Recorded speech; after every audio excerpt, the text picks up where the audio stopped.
खालामदो थोराबो गैया होनदों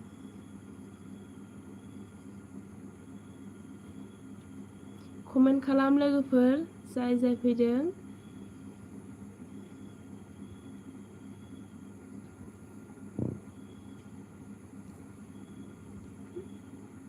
रावबो गैया माथो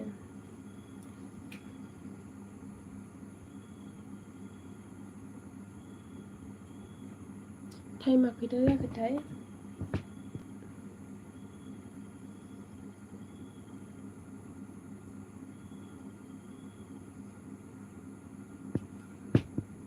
दाबो रावबो फैया उन्दुजोब्बायदां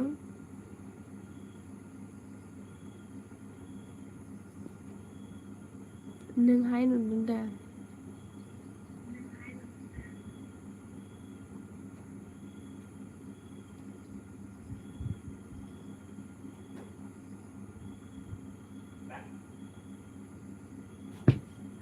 ओइ आब' हाय आसाम अफिसियेल हाय मा खबर मोजां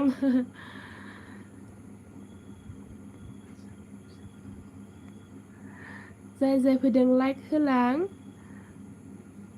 जिरायना मोजां जायासै दै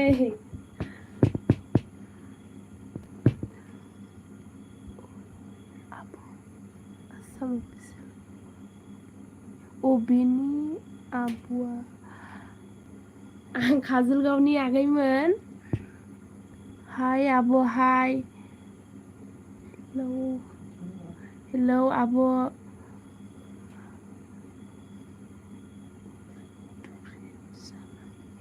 हाय माथो थांजोब्बायसो हाय आब' हाय आसाम अफिसियेल हाय आब' हाय र'दे 1 मिनिट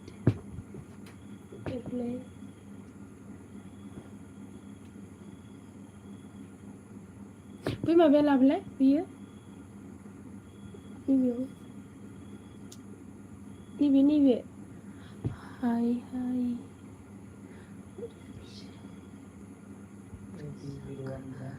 मा ओंख्रि जानाय जोंना माबा दाउ ओमफ्राय खुमब्रा आगैमोन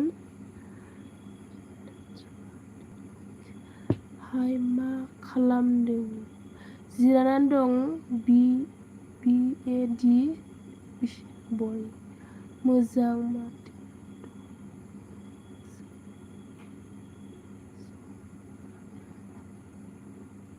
माथो नुलानो माथो थांजोब्बाय फैदोंना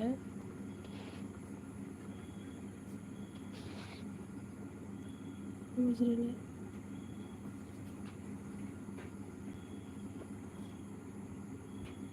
दिनैसो फार्स्ट टाइम लाइभ फैदों लोगोफोर माबाफोर गोरोन्थि जायोबा निमाहा होबानो जाबाय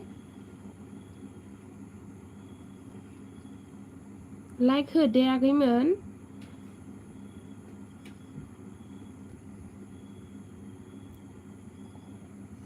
कमेन्ट खालाम आगैमोन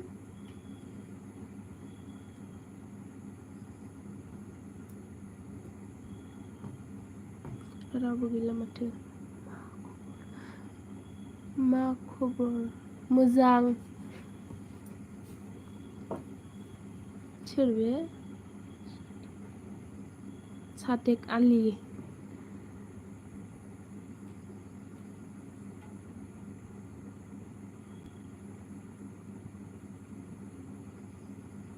कमेन्ट खालाम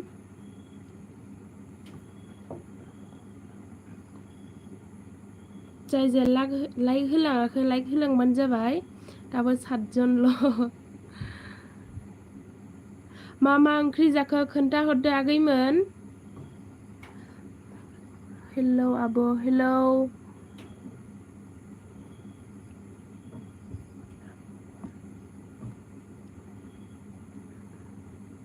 सोरमोन बे लाइक हरनाया मा मबाइला गोजानाव दोननायखा नुवा आगैमोन हाय आब' ओंखाम जाबाय नामा आब'? औ आगै जाबाय दासो जाखांदों। मा नाममोनलाय? मना मा जाखोलाय? मनेस्वर बर' मनेस्वर बर' जाबाय आगै दासो।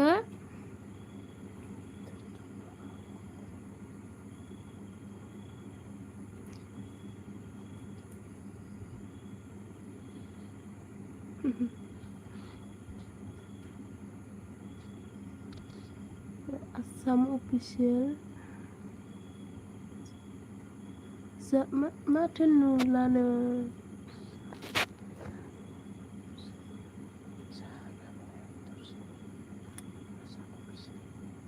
आसाम अफिसियेल मा होनखो बोरो माथो नुवानो मा ओंख्रि जाखो आब' मोनसोर खुमब्रा दाउ आगै कमेन्टआनो ओरैबायदि हाखु दाखु थांगासिनो नुलानो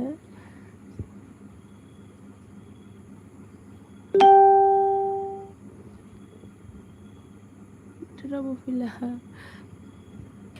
मा ओंख्रि जाखो आगै खुमब्रा दाउ आगै माइनाव अफिसियेल मानसि जिरायफानानै दं दे लोगोफोर न'नि मानसि रायज्लायदेरदों न'नि मानसियाबो नायगासिनो लाइभ होनायखौ दिनैसो फार्स्ट ना लाजिलायलाङो आरो लाइक होलां आगैमोन आंना मानोबा साबस्क्राइबारानो खमायलांबाय थायो मानोथाय समायना आसाम अफिसियेल समायना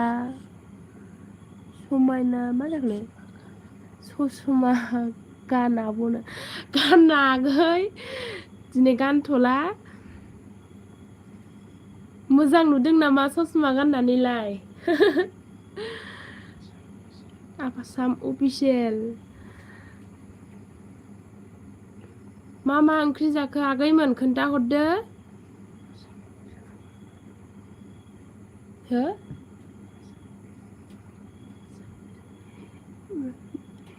NS दैमारि मा जाखो बेलाय ब्लग हाय आब' आंना दासो जों गोजोननाय थाबाय आंनि लाइभ होनायाव फैनायनि आयु मालायसो गुथाल ब्रह्म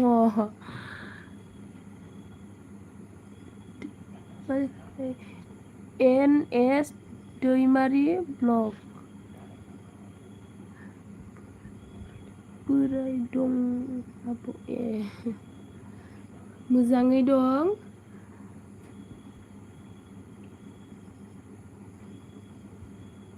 उन्दुजोब्बायदां मानसिफ्रा दाबो 11 जनल' लाइक होदों आगै दा कबिर मुसाहारि हाय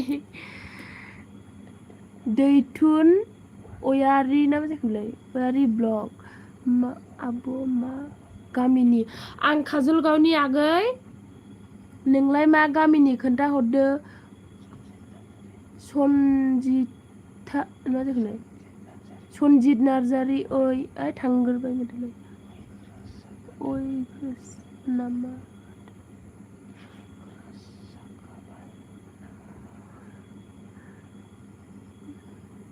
लाइभखौनो माथो माबाखौनो नुला मेसेजखौनो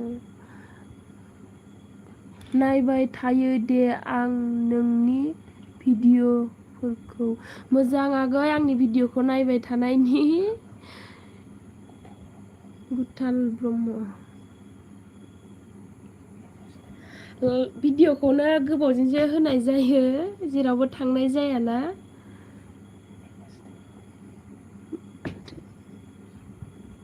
दैथुनयारि ब्लग आं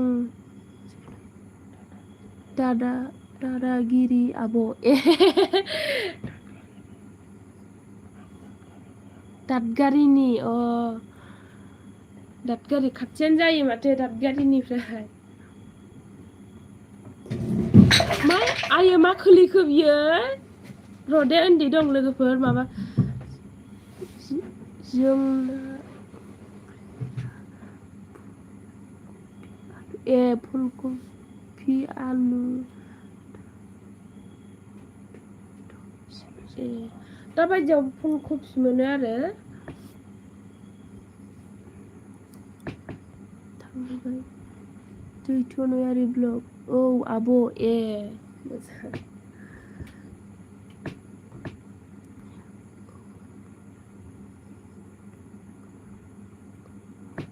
एनएस दैमारि ब्लग आं चेनेलखौ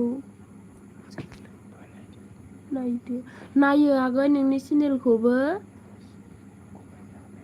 कमेन्टसो हरनाय जाया आगै नायबाय थायो आङो गुथाल ब्रह्म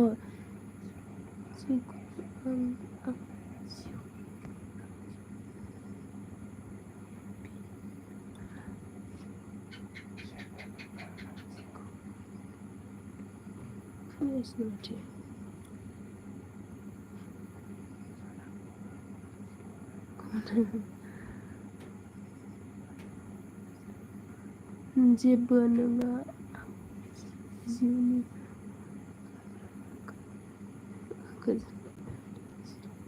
आंखौ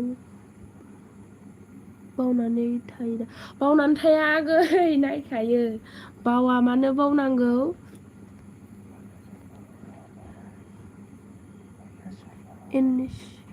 मनेस्वर बर' आब' आं बेंगलराव दं आब' बेंगलरावसो थायो दां एथ' गोजानाव जायखिजाया समायना मोनागौ गुथाल ब्रह्म मा हरलायखो कमेन्टखौनो नुवासै आगै थांदो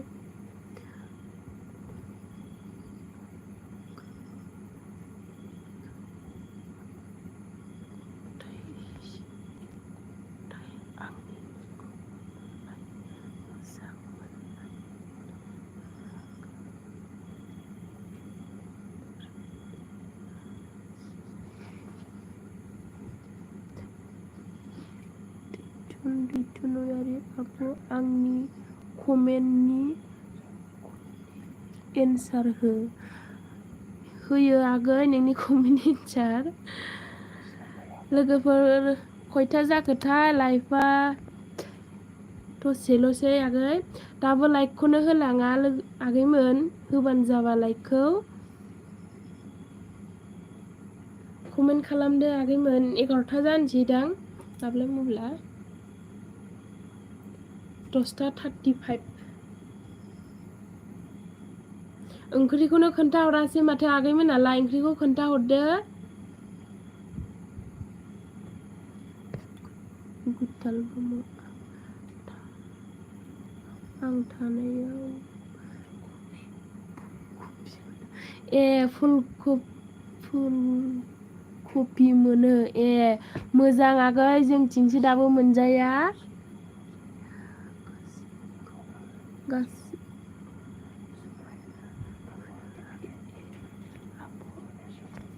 मनेस्वर मुसाहारि आब' आंनि भिडिअफोरनि आब' नायो आगै नोंनि भिडिअखौबो नायो मानोना आं कमेन्टसो हरा नायो आङो बयनिखौबो नायो आङो आंनिखौबो नायबानो जाबाय नायो आं बयनिखौबो नायो आङो लाइक होलांदो आगैमोन एनएस दैमारि ब्लग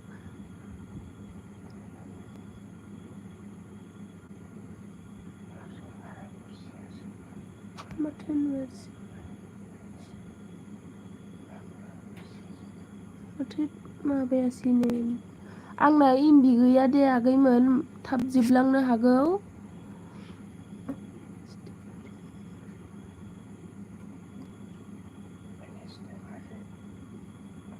माथो माथो मा खालामबाय थाखोब्रा कमेन्ट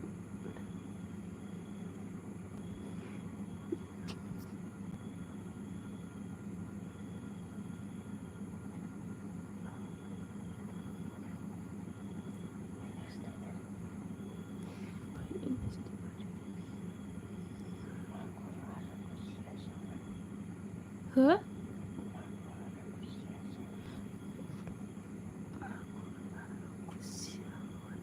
ए मागुर आरो खुसिया मोननो आगैना एनएस दैमारि मागुर आरो खुसिया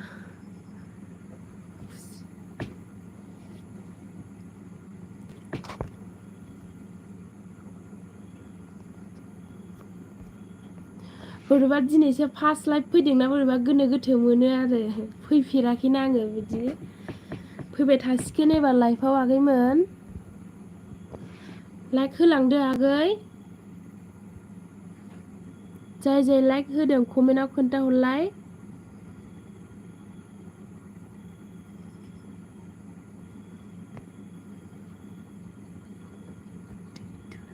दैथुनयारि जेबो नंला दे आब' जेबो नंला दे आब' मा जाखो बेलाय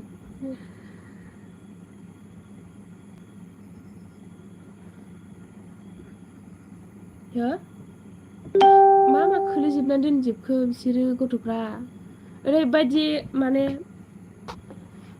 दैथुनयारि ब्लग बिदिनो लाइभ फैबाय था औ आगै एबारनिफ्राय फैबाय थासिगोन लाइभआ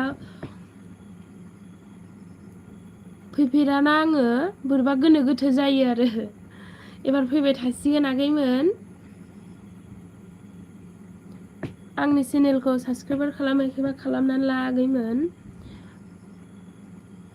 मानाव ब्लग ना मा जाखोलाय हाय हाय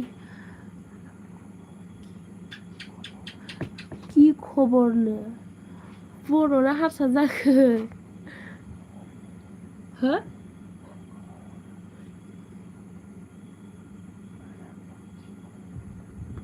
माना ब्लग हाय खबर मनेस्वर लाइभ होदों दे आब' आं मोजां आगै लाइभ होनायनि थाखाय थेंक इउ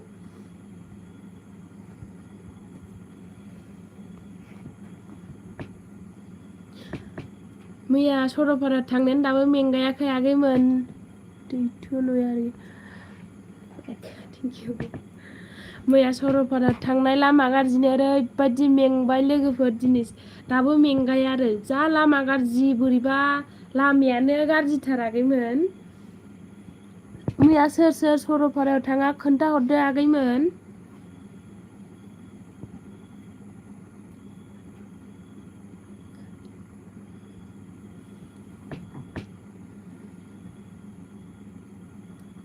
कमेन्ट हरदो आगैमोन सोर सोर मा सोंनो गोसो दङ सोंदो आंखौ अनेक मानसियानो भिडिअआव होनदों कमेन्ट हरदों नों अबेनि आब' आं चिरां जिल्लानि आङो चिरां जिल्लानि सिङाव थानाय काजलगावनि आगै मबाइल चार्जारा लाबोलाय चार्ज गैला 15%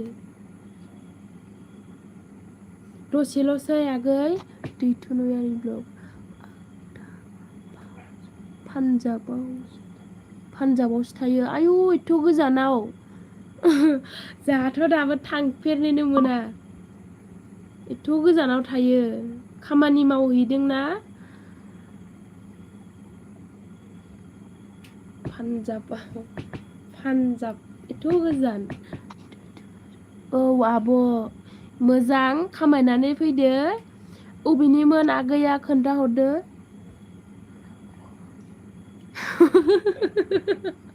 मा नाम बेलाय खांख्राइ अफिसियेल ना मा जाखोलाय इउटुब लाइभ फैबाय औ आगै फार्स्ट टाइम दिनैसो खांख्राइ अफिसियेल मा नाम ओरैबायदि मिनिगासिनो दे बिसोर आगै नोंनि नामखौ खांख्राइ अफिसियेल होननायखाय दैथुनयारि ब्लगआ मा हरबाखो आं दादगारिनि आब' दादगारि दादगारि दहायनो खोन्थाहरदोंना बेनि नामखौनो मिनिगासिनो आगै नोंनि नामखौनो मिनिगासिनो ओरैबायदि कृष्ण बसुमतारी কি खबर भाले खबर मा बसुमतारीबो होनो माबा हारसानिबो लिरना हरो मारै जाखो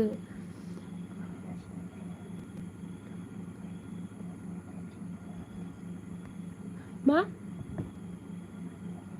खोनायाखै दे मा होनहरदों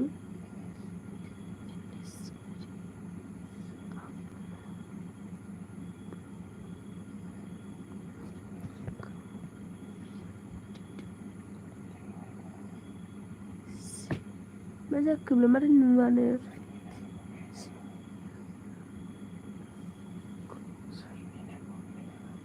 खांख्राइ अफिसियेल मा होनदोंमोनथाय आगै औ खांख्राइ अफिसियेल बिनि नामखौनो मिनिदों आगै सरमनेश्वर आं good night they good night उन्दुनो ओंखारबायबा उन्दुदो आगै उन्दुदो मोनाबायबो दैथु नयारि ब्लगा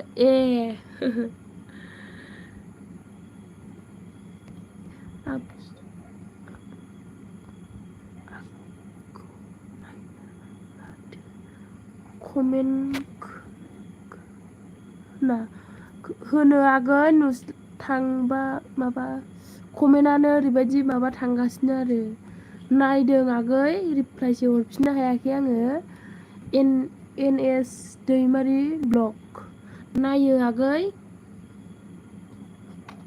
दसेल'सै दे आगै लाइभआ मोनाबायबो गाबोन खामानि दङ आंनि लाइफआव फैनायनि थाखाय ओरैबायदि गोजोनबाय आं नोंसोरखौ दिनै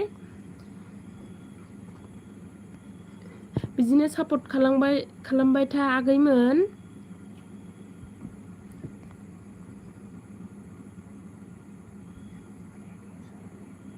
मुसाहारि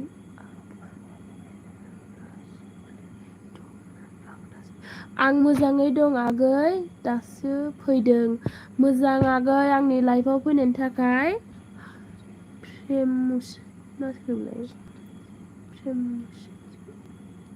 प्रेम मुसाहारि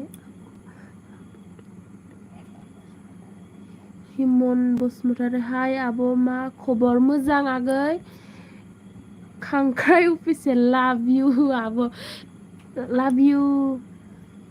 लाभ इउ आगै खांख्राइ अफिसियेला हरबाय नेक्स्ट लाइफआव नोंनि नामखौनो ओरैबायदि मिनिगासिनो दे आगै खांख्राइ अफिसियेल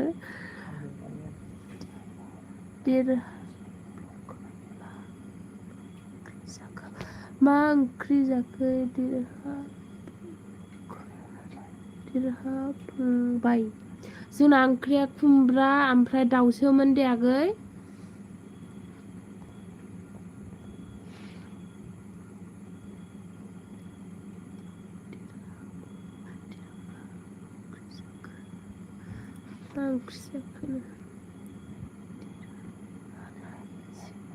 मालायसो गोथावथार औ आगै गोथावथार गोथावथार औ आगै नोंनालाय मा ओंख्रि खोन्थाहरदो गोथावथार माथो नोंसिना ओंख्रिया औ गोथाव प्रेम मुसाहारि गोथाव आगै आलासि जानो फैबानो जाबाय खाथियाव दंबा प्रेम मुसाहारि फंबाय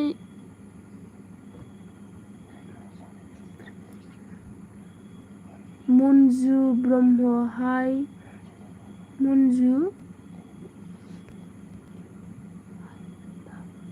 मोजां आगै मोजाङै दं प्रेम मुसाहारि थांगोन आब' आं न'आव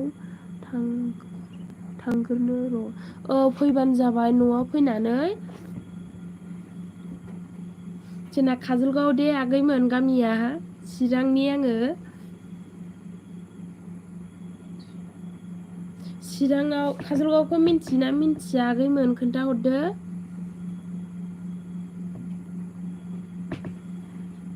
सोरबा सोरबाथ' काजलगावनि जानो हागौ। काजलगावनो बिदिनो थांलाबाय थायो आरो नुलाबाय थागोन।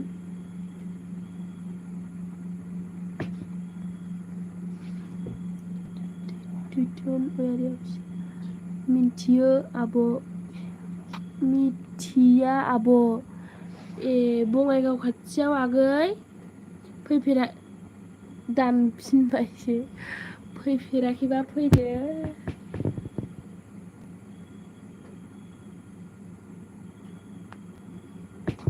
दसेल'सै दे आगैमोन लाइफआ मा सोंनो गोसो सोंदो आरो जाय लाइफ फैयाखै होबानो जाबाय।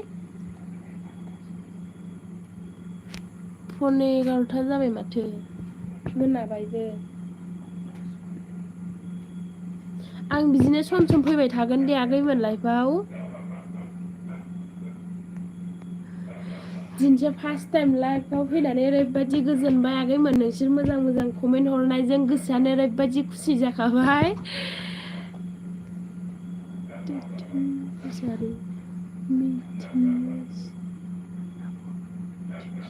मिथियोसोमोन आब' ए मिथियोसोमोन ए मिथियो दिथुनुयारि ब्लग मिथियोना फैबानो जाबाय मिथियोबा।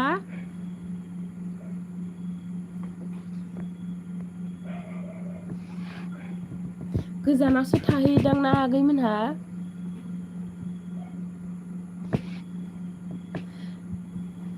एबारनिफ्राय भिडिअ मोजां लाबोनोसै आगैमोन एबार फ्रेंक भिडिअ लाबोगोन आङो। चेलेन्ज भिडिअ लाबोबाय थागोन आङो।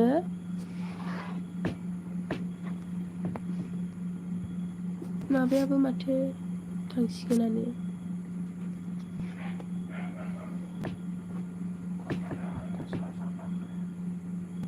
हो कमेन्ट हर आगैमोन कमेन्ट हरदो। आरो जाय उन्दुनो ओंखारबायबा उन्दुदो गाबोन खामानि थांनांगौ ना। खांख्राइ अफिसियेल आगै मा जाखो नोंनि नामखौनो दाबो मिनिगासिनो।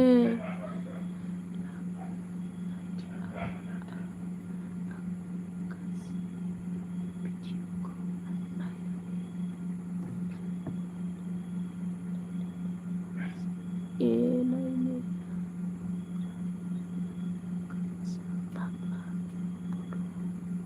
गानजा फाग्ला बड' ब्लग ना मा जाखोलाय। बिग फ्रेन्ड्स दे थेंक इउ।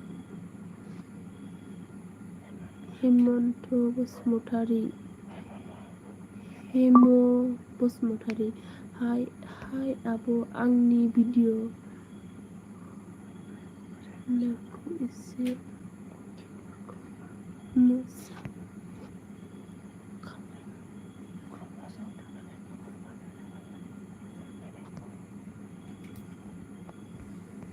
कमेन्टआनो ओरैबायदि थांस्लाबो नुस्लाबलाया।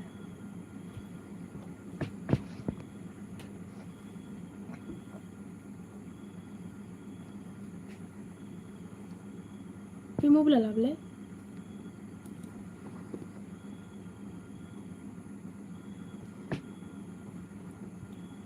उन्दुनो ओंखारजोब्बायदां आगैमोनहा उन्दुदो जाय उन्दुनो गोसो दङ उन्दुदो।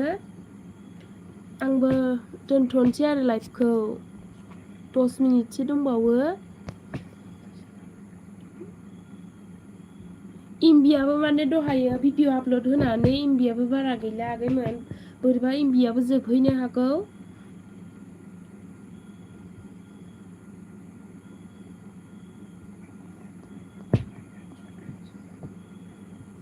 लाइक होलांबावदो आगैमोन दाबो 20 जनल'।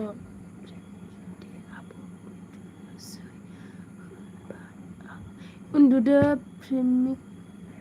प्रेम मुसाहारि उन्दुदो आगै उन्दुदो खामानियाव थांनांगौदां उन्दुदो।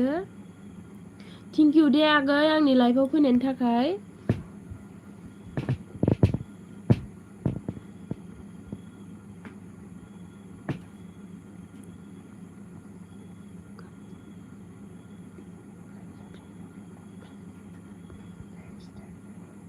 बेंगलर ब्लें मा जाखो गानजा फाग्ला ब्लक बेंगलरावसो थायोनो माथो आगैया बेंगलरावसो थायो आरो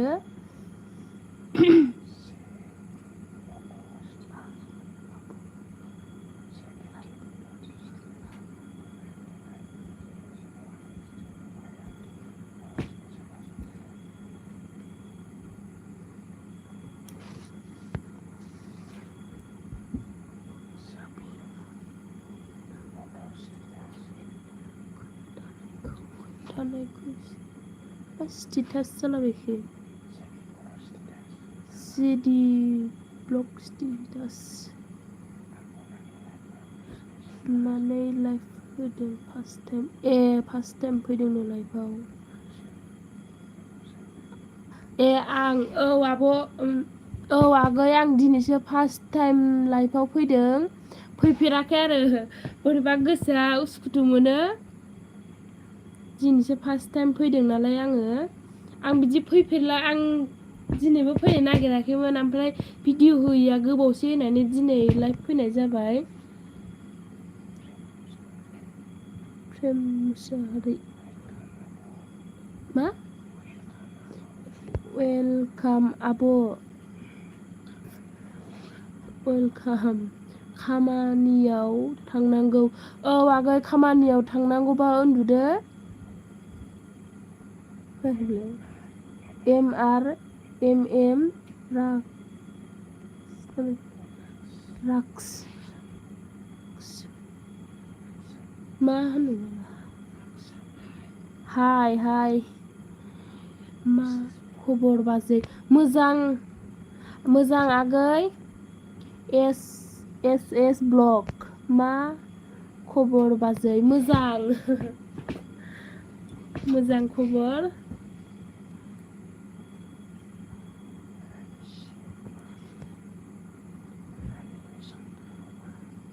रानि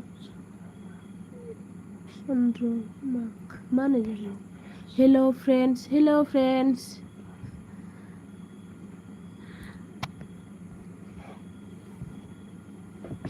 मा एस ब्लग मा ओंख्रि जाखो जोंना खुमब्रा दाउसो आगै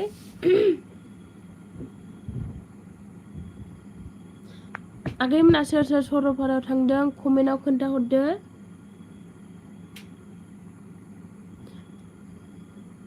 10 मिनिटल'सै आगै लाइभ होनाय दोनथ'नोसै आङो लाइभखौ बिदिनो सम लाइभ फैबाय थागोन आङो ओमफ्राय प्रेंक भिडिअबो लाबोबाय थागोन एबार आगैमोना नायलांबाय था दे आंनि भिडिअखौ बिदिनो सापर्ट खालामबाय था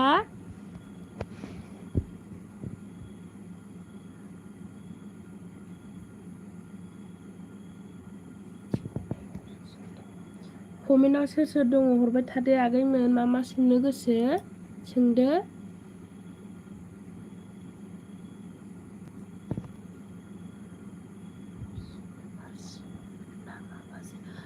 एस ब्लग हारसिं नामा बाजिया हारसिं माने हारसिं नङा आइमोन दंफैयो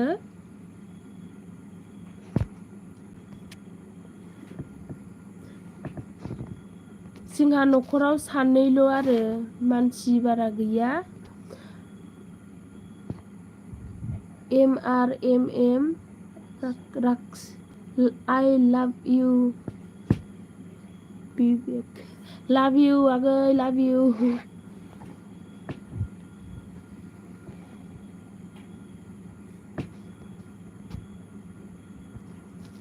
बिदिनो नायलांबाय थादो आगैमोन आंनि भिडिअखौ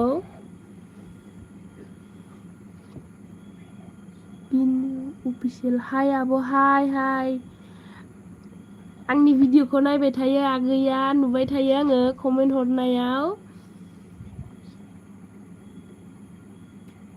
बिन अफिसियेल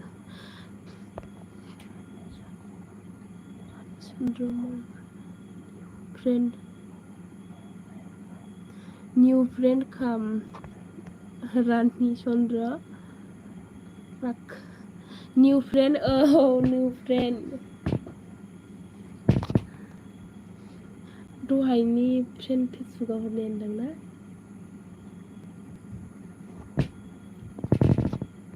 खांख्राइ अफिसियेलाव दाहाय मिनिबावबाय नोंखौ उन्दुनोसै गाइसमोन उन्दुदो आगै उन्दुदो नोंनि थाखायनो अनेक इन्ट्रेस्ट जाबायबो न'आव ओरैबायदि मिनिबा खांख्राइ अफिसियेल नामखौनो खोनाफेराखैमोन आगै खांख्राइ अफिसियेल नामा मोजांथार आगै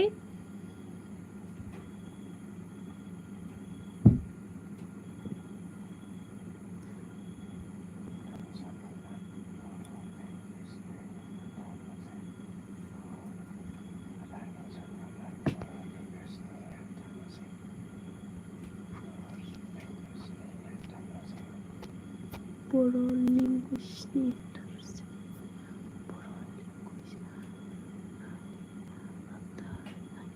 बर' लिंगुइस बारा रोङानो बर' लिंगुइस बारा रोङानो बर' नङादां आरो खांख्राइ अफिसियेला मिनिहरबाय नोंनि नामखौनो मिनिदों आगै नोंबो मिनिबावबायसो ओरैबायदि मिनिबायबो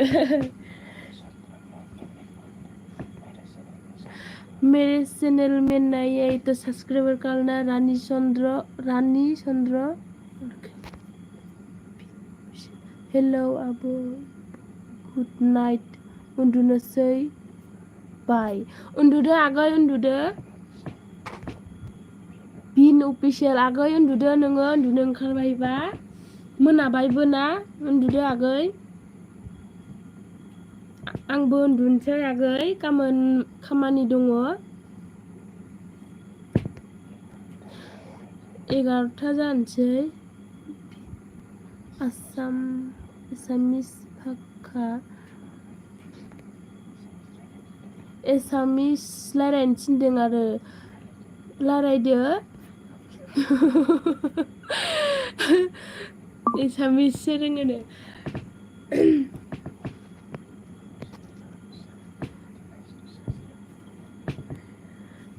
মোৰ চেনেলৰ নতুন আহিছা যদি সাবস্ক্ৰাইবাৰ কৰিব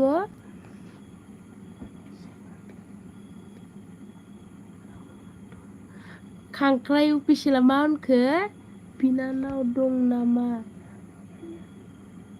गैया आगै बिनानाव गैया आंनो हारसिंसो बिनानाव गैया फंबायल' सासेल' दं जोंहा बिनानाव गैया आब'आबो हाबा जाबाय बिनानाव गैया आगै खांख्राइ अफिसियेल बिनानाव नागिरना हरनोसै आं आगै नोंनो खांख्राइ अफिसियेल बिनानाव नागिरना हरनोसै आं नोंनो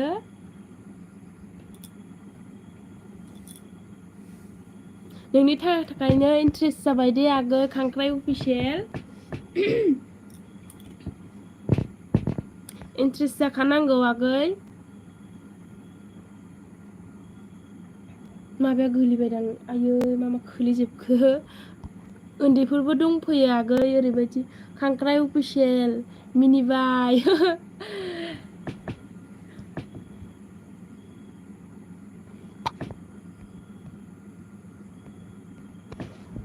खांख्राइ अफिसियेल आगै फ्रेंक भिडिअ नायगोन ना नाया नोङो कमेन्टआव खोन्थाहरलाय चेलेन्ज भिडिअबो लाबोगोन आङो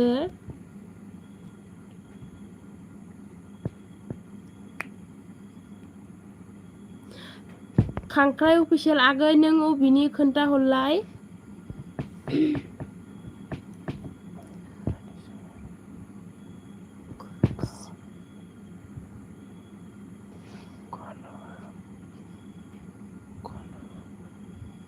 मा होनो जाखोलाय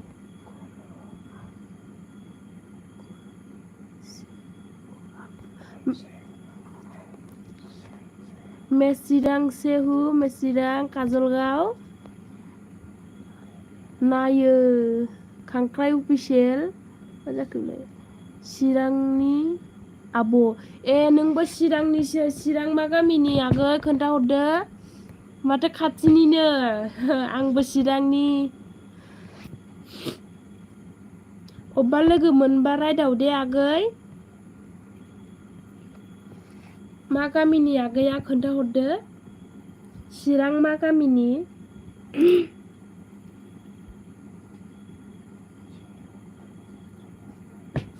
आंनि चेनेलाव गोदान फैबा साबसक्राइब खालामदो आगै।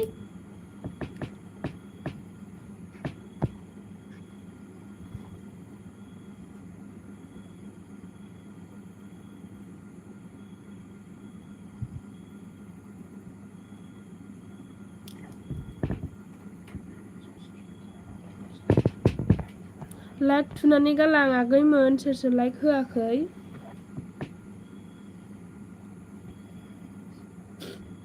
उन्दुजोब्बाय नामा आगैमोनालाय? उन्दुजोब्बायबा उन्दुसै।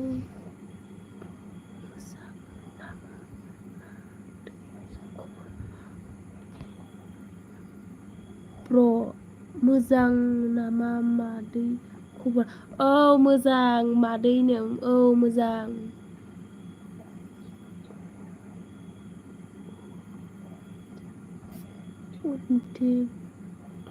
अन्थनि BTY हाय आब' हाय हाय हाय आगै मादै आदै दं नामा ना गैया? दङ आगै बे बाहेरायावसो दङ। बाहेरायाव जिरायगासिनो मानसि गोनांखाय आदैया माने बिदि ससियेल मिडियाआव फैनो बायोनो लाजियोनो फैनो बायोनो बियो। एबार लोगोफोर नोंनि आदैखौनो एबार प्रेंक खालामसै आङो नोंसोर नायबाय था।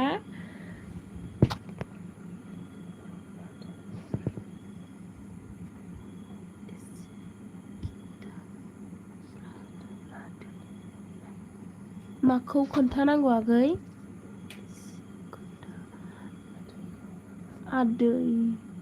नायनो आदै बाहेरायावसो दं आगै। SK बड' ब्लग बहानि जाखो बिनानावा? आङो काजलगावनि बिनानावबा आदा आङो काजलगावनि आदा आदैखौ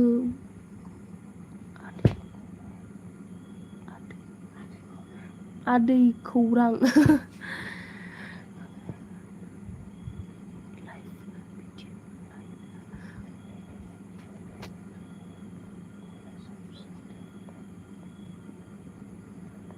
आंनि भिडिअखौ नायना मा जाखो?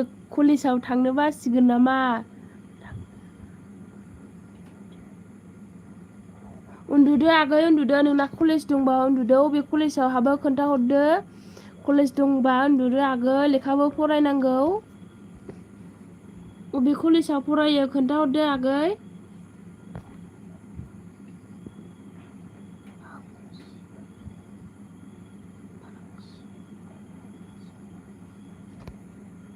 मा बाजाराव नुखो बेलाय आंखौलाय? बिलासिपारा बाजाराव नुबाय थायो। आंखौ? हो? बिलासिपारा माने अबे बिलासिपारा आगै?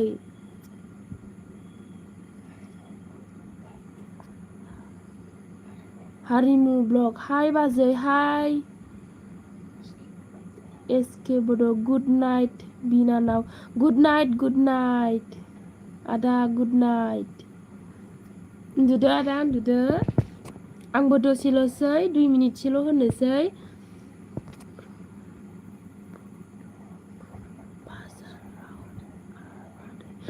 पद्मपुर बाजाराव नुयो माथो। सोरमोन खोन्थाहरदो आंखौ माथो बाजाराव नुबाय थायोनो खोन्थाहरलाय ना गामि खाथिनिसो? आङो पद्मपुर बाजारावनो थाङो औ।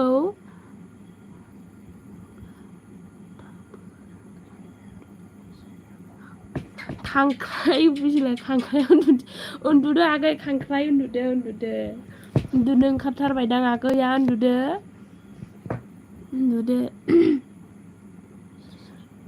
खांख्राइ आगै नोंनि नामखौनो मिनिनानै अयथासार इन्ट्रेस्ट जाबाय उन्दुदो आगै।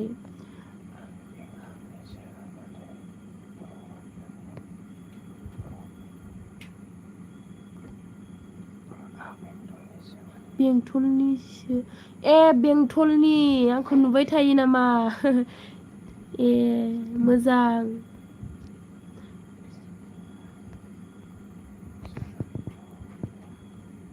सोरां ब्लक 10K हाय रिंकु रामसयारि आब' उन्दुदो आगै उन्दुदो आदा हरदों जेदि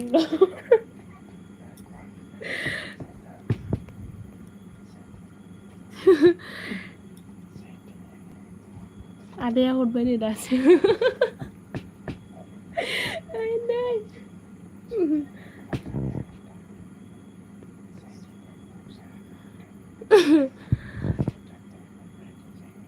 उन्दुदो आदा उन्दुदो मेगन मोदै जायो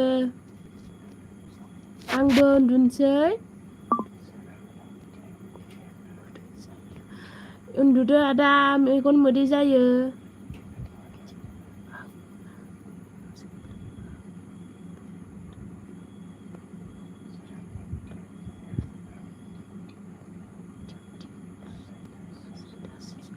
डिउटियाव दासो फैदोंनो डिउटिनिफ्राय माबा मावोदांसो 10K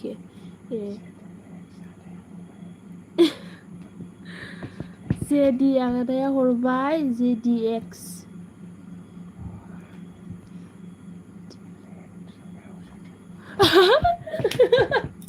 आदाया लेट्रिनावसो दंनो लेट्रिनाव बेबा मा खालामदों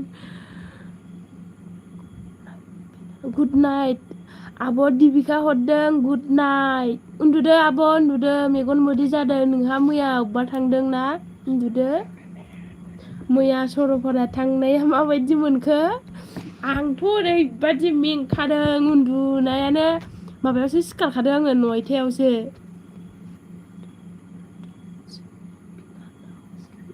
एसकि बर' उन्दुदो आदा उन्दुदो आब'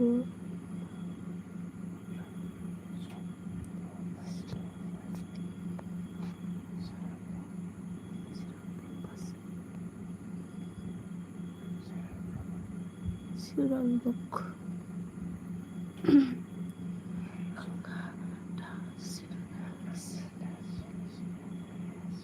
आयौ दाबो सिखारनो हायासै ना आब'आ आथिं साजोबदों नामा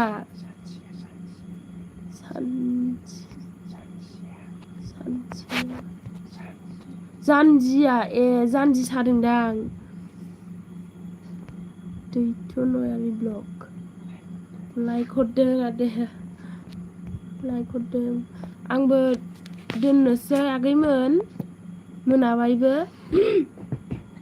दोननोसै दे आगैमोन गुड नाइट आगैमोन बाय बाय दोननोसै